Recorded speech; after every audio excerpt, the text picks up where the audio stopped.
On the afternoon of the 4th of July 1838, anyone crossing the countryside around the Yorkshire village of Silkstone would have seen nothing particularly unusual. Farmers were working in the fields, villagers were going about their daily lives, and although dark clouds were beginning to gather overhead, there was little to suggest that before the day was over the village would suffer one of the worst mining disasters involving children in British history. What they could not see were the children beneath their feet. Hidden below the farms, footpaths and dry stone walls of the village, dozens of boys and girls were spending another day underground in Huskar Pit. Among them was 7-year-old Joseph Birkinshaw, who had been working at the mine for just 3 days. Some of the children were hauling coal through narrow tunnels. Others sat alone in darkness, opening ventilation doors for passing wagons. The youngest were barely old enough to be at school. Within a few hours, 26 of those children would be dead. The disaster that followed would shock Victorian Britain and help expose a world that most people rarely thought about, where children spent 10 or 12 hours a day underground, earning a few pennies towards their family's survival. Yet for the people of Silkstone, the tragedy was never really about legislation, inquiries or politics. It was about children who had left home for work that morning and never came back.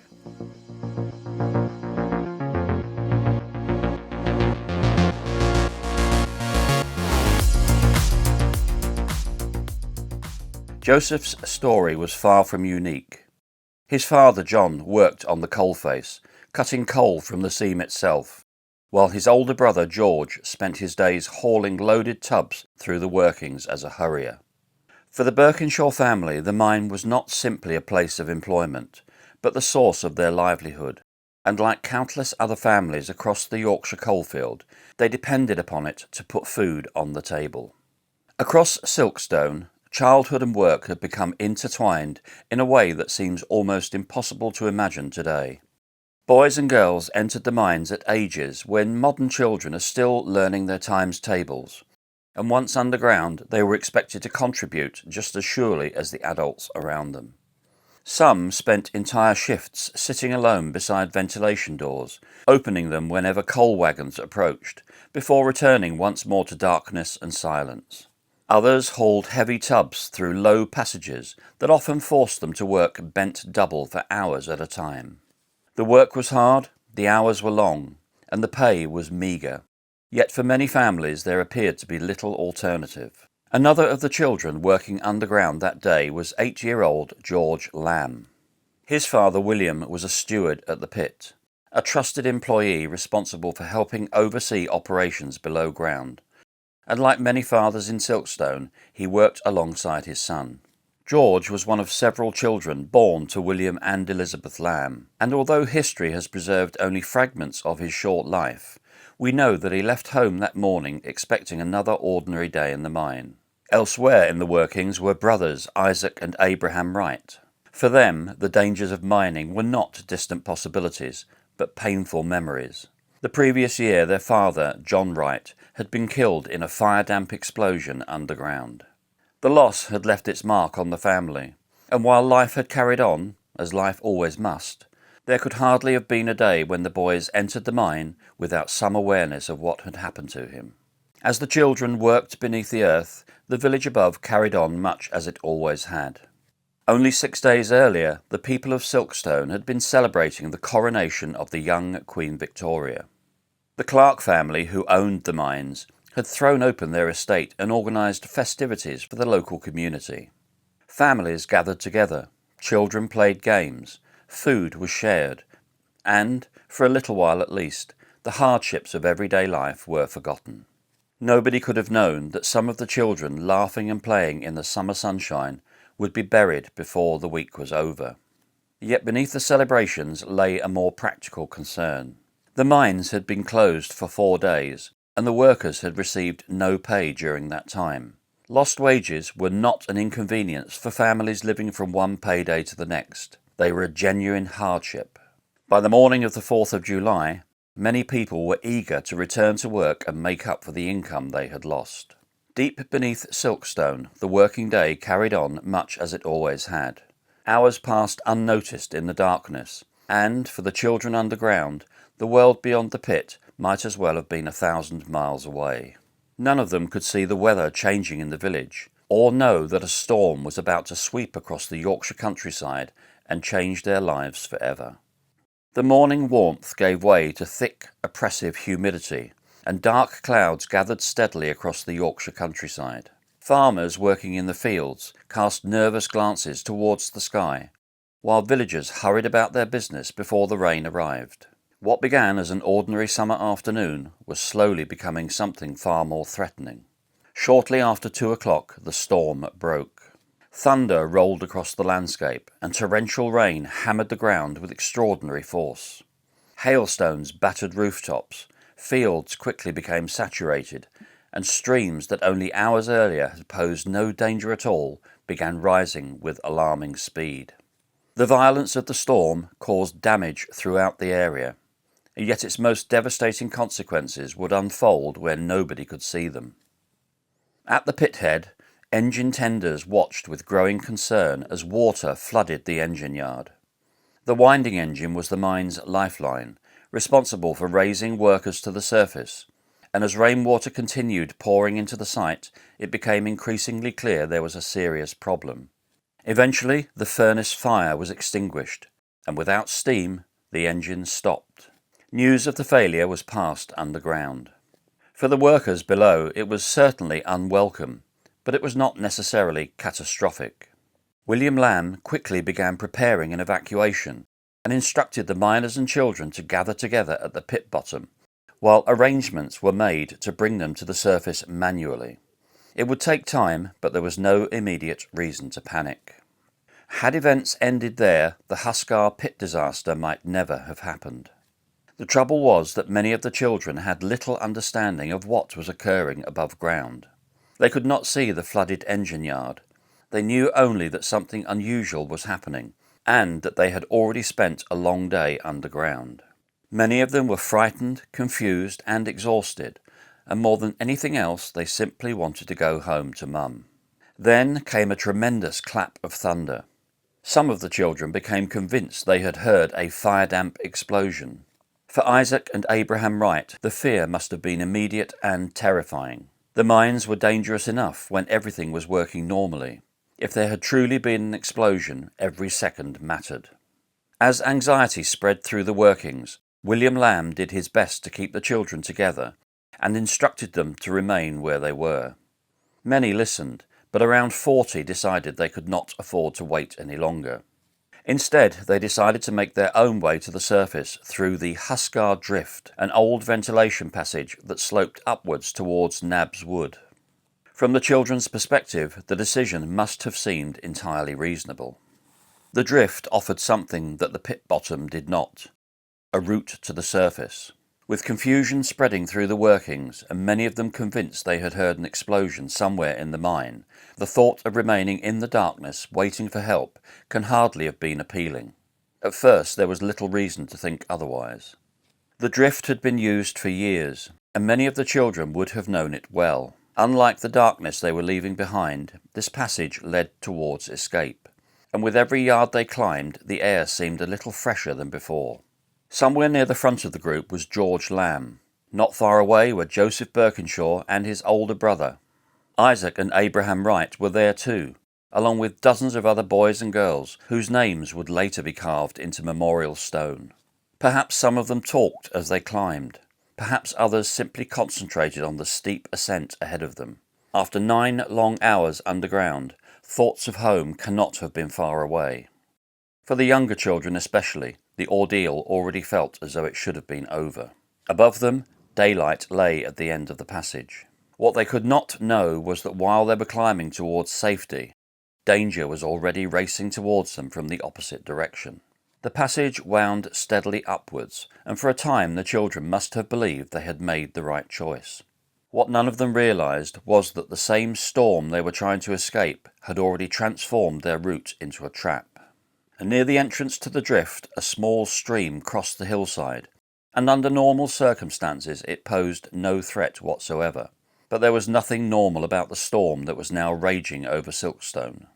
Swollen by relentless rain, the stream burst its banks and poured directly into the drift. At first the children may only have heard the sound of rushing water somewhere in the darkness. Then the noise grew louder, and then louder still, until it was so deafening there could be no mistaking it. The water was coming. The children scrambled upwards, desperately trying to reach the surface before the flood reached them. But the torrent was moving with terrifying speed. When it surged into the drift, it swept many from their feet and hurled them back down the passage.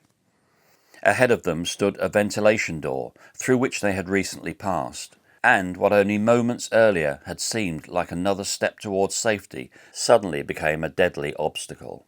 Driven by the force of the floodwater, children were thrown against the door and trapped. Some fought desperately to escape, clawing for handholds in the darkness as the torrent surged around them. Others clung to brothers, sisters, and friends, unwilling to let go even as the water continued to rise. Panic filled the drift. The roar of the flood echoed through the narrow passage, while frightened voices cried out in the darkness. Those nearest the front struggled to force their way through the crush, while others behind could do little except press themselves against the rock and hope. A handful managed to find refuge in crevices and pockets of air within the stone. For many of the others, there would be no escape. Eventually the water receded enough for rescuers to reach the drift, and what they found was heartbreaking. As word spread through Silkstone, families waited anxiously for news, desperately hoping that their sons and daughters would be among the survivors, only to watch those hopes disappear as the scale of the tragedy became clear. Many parents already feared the worst. For William Lamb, the weight must have been unbearable. Hours earlier he had entered the mine with his son. Now he was searching among the dead. No parent should ever have to endure such a thing. For the Wright family, the disaster reopened wounds that had barely begun to heal. For the Birkinshaws, Joseph's third day at work had become his last. One by one, the bodies of the children were recovered and brought to the surface. By the time the full scale of the disaster became clear, 26 children were dead. The grief that swept through Silkstone was immense. The victims were not strangers whose names happened to appear in a newspaper. They belonged to the community. They were neighbours, classmates, brothers, sisters and friends. And in the days that followed, it seemed as though almost every street in the village was touched by grief. In several cases, more than one child from the same family had been lost. The children were carried to Throstle Hall Farm before being returned to their homes, and as carts made their way through Silkstone, Dodworth and the surrounding villages, scenes of heartbreak unfolded behind one front door after another. In some streets it seemed as though scarcely a household had escaped untouched.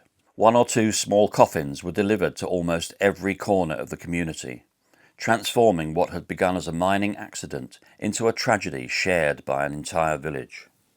The funerals were held on the 7th of July and drew thousands of mourners. Coffin after coffin passed through the village. Parents buried sons and daughters who had left for work and never returned. 11 girls were buried together in 3 graves, while the 15 boys were buried in 4 others. The scale of the tragedy was impossible to ignore. When news of the disaster spread across Britain, public reaction was immediate. The deaths of 26 children shocked the nation and drew attention to conditions that many people had previously chosen not to think about. Investigations soon followed, revealing a world in which children worked 12-hour shifts underground, often with little education and few opportunities beyond the mines themselves. The flood at Huskar Pit had not created those conditions. It had simply forced people to confront them. Even in an era accustomed to industrial accidents, there was something particularly horrifying about what happened at Huskar Pit. The ages of the victims forced people to confront a reality that many had long ignored. Why were so many children working underground in the first place? Public concern grew rapidly. Queen Victoria herself reportedly took an interest in the tragedy, and investigators were sent to examine not only the disaster, but the wider conditions in Britain's mines. What they discovered proved deeply disturbing. Many mine owners defended the existing system. Robert Clark himself insisted that the children's health was generally good and that conditions underground were not as harmful as critics suggested. Others offered similar assurances, arguing that mining communities had functioned this way for generations and saw little reason for change. The testimony of the children told a very different story. 18-year-old Anne Egley explained that she had been hauling coal since the age of 7 and described returning home so exhausted that she sometimes lacked the strength even to wash before going to bed. "The sweat runs off me all over," she told the commissioners. "Sometimes when we get home at night, we have not power to wash us, and then we go to bed. Sometimes we fall asleep in the chair." Another question revealed something equally troubling. Asked about her education, Anne admitted she could not read. "I have never learned to read. I don't know my letters." These were not isolated accounts. Again and again, investigators heard children describe long hours, exhausting labour, and lives that revolved almost entirely around the mine.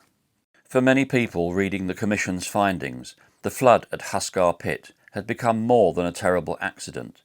It had opened a window into a world that much of Britain had never truly seen before. In the years that followed, growing public pressure helped bring about the Mines Act of 1842, which prohibited women and girls from working underground and banned boys under the age of 10 from doing so. It was not the end of child labour in Britain, far from it, but it was an important step, and one that might never have happened when it did, had 26 children not lost their lives beneath the Yorkshire countryside. Today, little remains of Huskar Pit itself.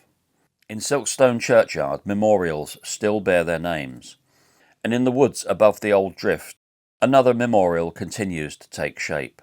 For years, local drystone waller Les Young has dedicated himself to rebuilding the boundary wall around Nabs Wood, placing stone upon stone in memory of the children who died there. It is a quiet act of remembrance, carried out not over days or weeks, but over years, and perhaps there is something fitting about that. Nearly 2 centuries later, people still walk through the Yorkshire countryside around Silkstone, following paths that cross fields and wind through the trees much as they did in 1838. Most will never hear the sound of rushing water in the drift, or see the terrified children climbing towards daylight.